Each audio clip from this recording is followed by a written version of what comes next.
சங்கீதம் 25வது அதிகாரம். தாவீதின் சங்கீதம். கர்த்தாவே, உம்மிடத்தில் என் ஆத்துமாவை உயர்த்துகிறேன். என் தேவனே, உம்மை நம்பியிருக்கிறேன். நான் வெட்கப்பட்டு போகாதபடி செய்யும். என் சத்துருக்கள் என்னை மேற்கொண்டு மகிழ விடாதையும். உம்மை நோக்கி காத்திருக்கிற ஒருவரும் வெட்கப்பட்டு போகாதபடி செய்யும். முகாந்திரம் இல்லாமல் துரோகம் பண்ணுகிறவர்களை வெட்கப்பட்டு போவார்களாக. கர்த்தாவே, உம்முடைய வழிகளை எனக்கு தெரிவியும். உம்முடைய பாதைகளை எனக்கு போதித்தருளும். உம்முடைய சத்தியத்தில் என்னை நடத்தி என்னை போதித்தருளும். நீரே என் ரட்சிப்பின் தேவன். உம்மை நோக்கி நாள் முழுவதும் காத்திருக்கிறேன்.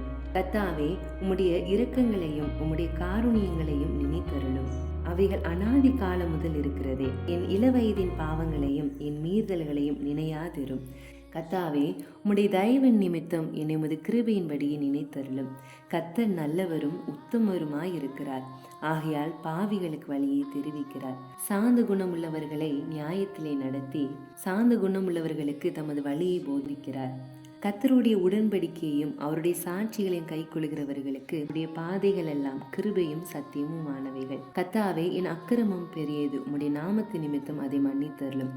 கர்த்தருக்கு பயப்படுகிற மனுஷன் எவனோ அவனுக்கு தாம் தெரிந்து கொள்ளும் வழியை போதிப்பார். அவன் ஆத்துமா நன்மையில் தங்கும். அவன் சந்ததி பூமியை சுதந்திரித்துக் கொள்ளும். கர்த்தருடைய ரகசியம் அவருக்கு பயந்தவர்களிடத்தில் இருக்கிறது. அவர்களுக்கு தம்முடைய உடன்படிக்கையை தெரியப்படுத்துவார். என் கண்கள் எப்பொழுதும் கர்த்தரை நோக்கி கொண்டிருக்கிறது. அவரே என் கால்களை வலைக்கு நீங்களாக்கி விடுவார். என்மேல் நோக்கமாகி எனக்கு இரங்கும். நான் தனித்தவனும் சிறுமைப்படுகிறவனுமாய் இருக்கிறேன். என் இருதயத்தின் வியாகுலங்கள் பெருகி இருக்கிறது. என் இடுக்கண்களுக்கு என்னை நீங்களாக்கிவிடும். என் துன்பத்தையும் என் வருத்தத்தையும் பார்த்து என் பாவங்களை எல்லாம் மன்னித்தருளும். என் சத்துருக்களை பாரும். அவர்கள் பெருகியிருந்து உக்கிரக பகையாய் என்னை பகைக்கிறார்கள். என் ஆத்துமாவை காப்பாற்றி என்னை விடுவியும். நான் வெட்கப்பட்டு போகாதபடி செய்யும். உம்மை நம்பி இருக்கிறேன். உத்தமமும் நேர்மையும் என்னை காக்க கடவுது.